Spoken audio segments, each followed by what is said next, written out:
Okay, good afternoon, everyone. My name is John Esaiw, and I'm the Chief Strategy and Technical Officer at Efficiency One.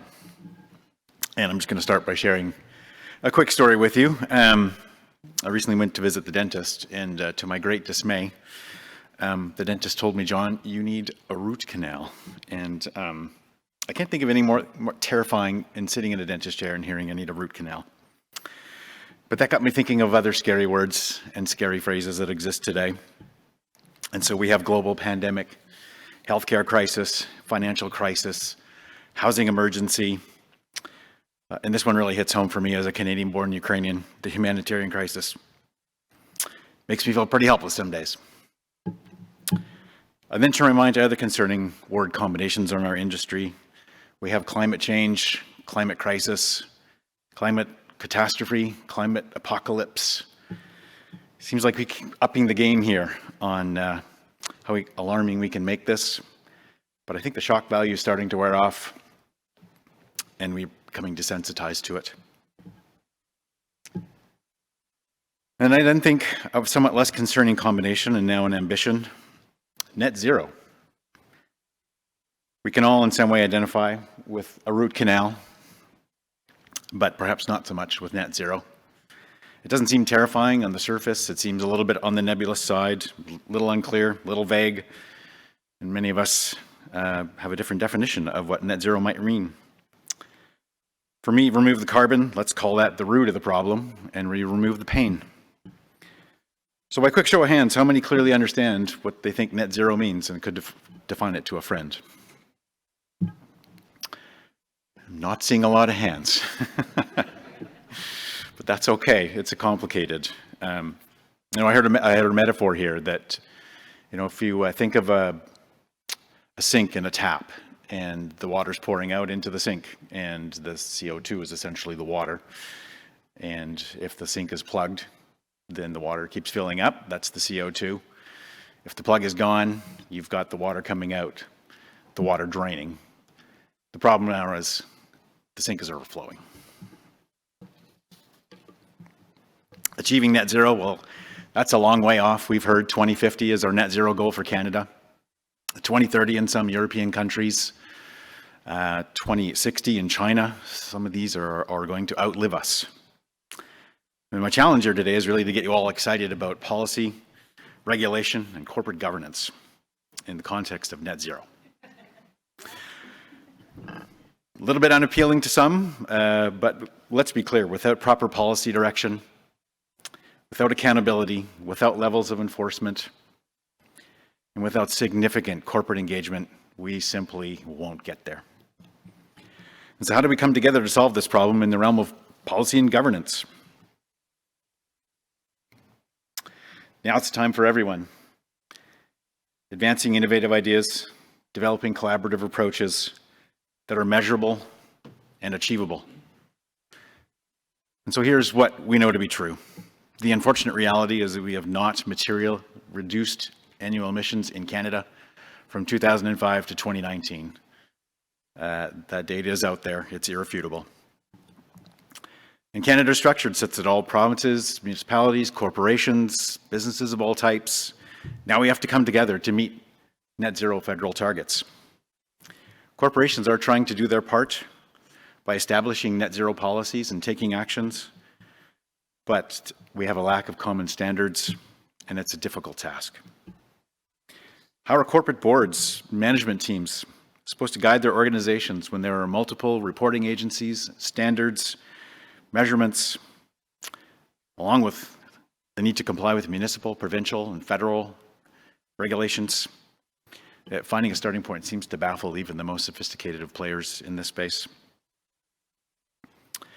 CDP Global, someone I consider a leader in this space, gathered data from about 13,000 organizations recently in their 2021 report on their low carbon transition plans.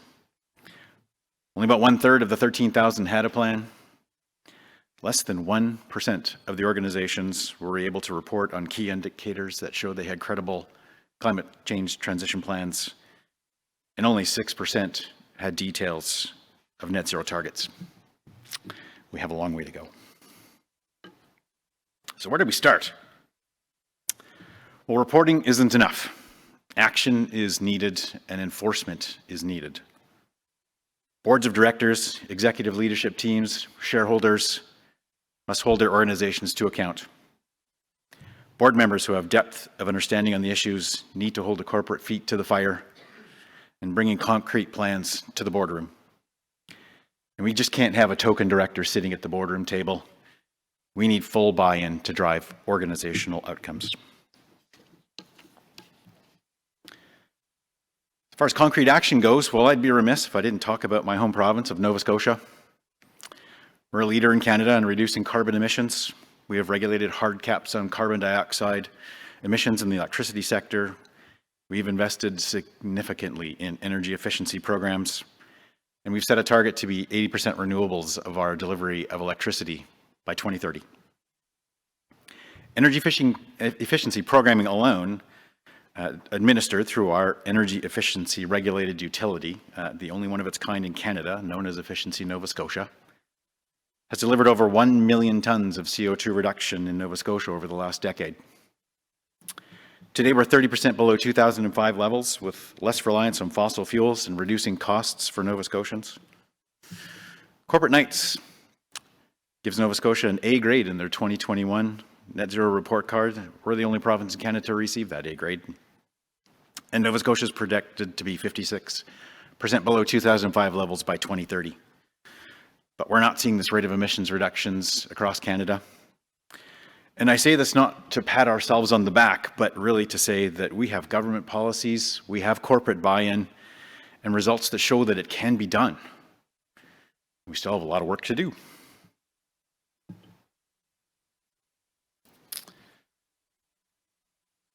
So the bottom line, there really isn't the easy button here, if you remember the Staples commercials.